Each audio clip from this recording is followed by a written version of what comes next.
हम्म। मेरा जो rejection pattern है, मैंने ऑलरेडी आपके साथ शेयर भी किया था शायद हम्म। लास्ट वीडियो में, हम्म। कि मेरे साथ क्या हो रहा था कि जो भी मैं सोचती थी, मतलब अगर मैंने सोच लिया कि ये होना है, हम्म। तो वो नहीं कर पाती थी। मतलब हमेशा ये होता था कि नेगेटिव नेगेटिव, नहीं होगा ही नहीं, होगा ही हम्म। नहीं, क्योंकि दिमाग से ही यही सोच रही हूँ कि नहीं होगा।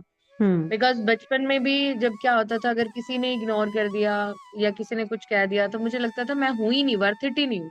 हम्म। मतलब because of beauty in everything, because बहुत सारी ऐसे पैटर्न जो आपके जैसे ही हैं, कुछ कुछ मेरे, हम्म। जिनमें मुझे ऐसा लगता था कि नहीं, शायद I am not that beautiful, hmm. शायद इसलिए मुझे लोग नहीं, मतलब सुनते नहीं घर में ये सब। हम्म। और मैंने आपको बताया भी था कि ये सब पैटर्न रिपीट हुए इवन लास्ट ईयर तक, जब वीजा इमिग्रेशन का काम मैंने शुरू किया। Hmm. But now it has been change, hmm. Totally change. अभी अगर एक बार रिफ्यूज होता भी है तो कोई बात नहीं, मैं कहती हूँ इट्स ओके, ये तो प्रॉब्लम थोड़े ना है, ये तो प्रोसेस है। हो हम्म। गया तो कोई बात नहीं, दोबारा लगाते हैं और पॉजिटिव रिजल्ट आ रहा है। हम्म। कोई भी ऐसा रिजल्ट ऐसा नहीं है जो मतलब मुझे लगता है कि टोटली नेगेटिव। अब मतलब माइंडसेट ही चेंज हो गया पूरा।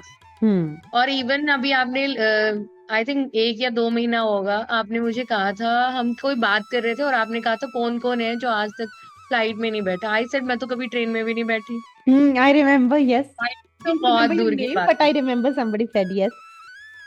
हाँ, तो फिर क्या हुआ कि अभी मतलब 2 4 दिन पहले ही मैं सोच रही थी इस बारे में, और हम्म। वो करते करते सिर्फ सोच ही रही थी, इतना कोई मतलब ऐसा नहीं था कि पुश नहीं कर रही थी अपने आप को कि हाँ करना ही करना ही है।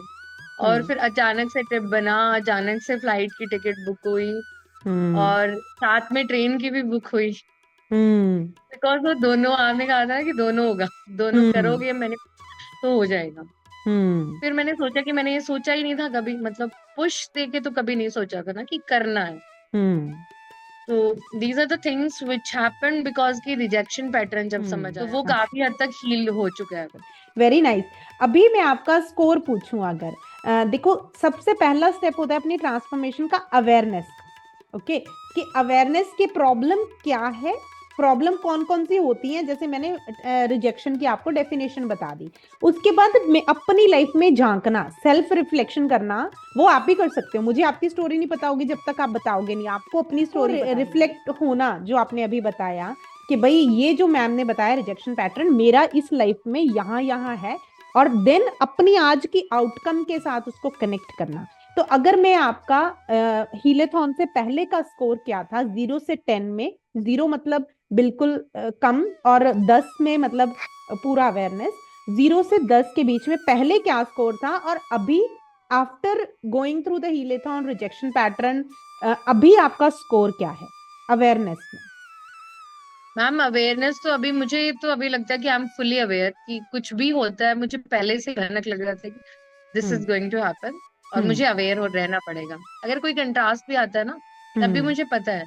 और जैसे awesome. मैंने बताया था कि इंट्यूशंस की भी बहुत बढ़ गया था, वो हम्म। भी अवेयरनेस की वजह से ही मतलब पॉसिबल हुआ है। तो मैं तो हम्म। कहूंगी कि ये तो 10 चला गया 0 से, आपकी हम्म। वजह से पॉसिबल हुआ है, तो थैंक यू सो मच। बहुत बहुत मतलब इतनी स्टोरीज है ना, हम्म। बता ही नहीं अगर एक्सप्लेन करने लग जाऊं तो इतनी ज्यादा स्टोरीज हो जाएंगी ना, कि अगर कुछ भी मैनिफेस्ट करती हूँ तो एवरीथिंग इज पॉसिबल, मतलब Write बहुत down ज्यादा your possible. stories, and next week we'll organize the interview. You okay should ma'am. be you should be sharing it with the world.